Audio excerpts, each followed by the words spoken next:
In the lively town of Kibanda, where the air smelled of roasted maize and sizzling plantains, lived a smart but impatient girl named Zuri.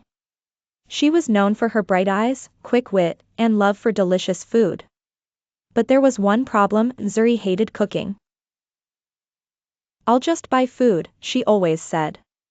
"Cooking takes too long." Her mother, Mama Amina, often warned her, "Zuri, one day you will see why knowing how to cook is important." But Zuri never listened. One afternoon, Zuri's mother gave her 5,000 shillings and said, "You will buy your own food today. Let's see how far your money can go." Excited, Zuri rushed to Mama Bobo's food stall, dreaming of a big plate of jollof rice with fried chicken. "How much for one plate?" she asked. 3,500 shillings, Mama Bobo replied. Zuri's eyes widened. "That much?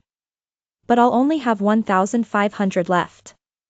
She looked at the steaming food, then at her shrinking money. But she was hungry, so she paid. As she walked away, she smelled sweet mandazi from a bakery. "I can still buy a snack," she thought. The mandazi cost 1,000 shillings, leaving her with just 500. By evening, Zuri was hungry again. She checked her money, only 500 shillings left. She rushed home, holding her belly. Mama Amina smiled knowingly. "Did your money last?" Zuri shook her head. "Food is expensive. What can I do?" Mama Amina led Zuri to the kitchen. "Come, let me show you something." She took the same 5,000 shillings and bought a cup of rice, 1,000 tomatoes, onions, and spices, 1,500 a small piece of chicken, 2,000 cooking oil, 500. Back home, Mama Amina guided Zuri as they cooked. She taught her how to wash the rice, chop the onions, and season the chicken. The kitchen filled with the rich aroma of spices and sizzling meat. When they finished, Zuri looked at the food in amazement. There was enough for the whole family.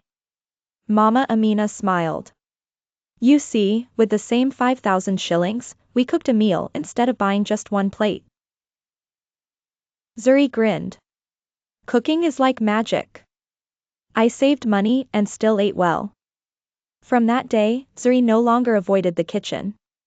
She practiced new recipes and even started cooking for her friends. And when she finally saved enough money to buy her favorite book, she realized learning to cook was one of the best decisions she had ever made. Moral of the story: knowing how to cook helps you save money, eat healthier, and become independent. Please like, share, and subscribe to my channel. Bye!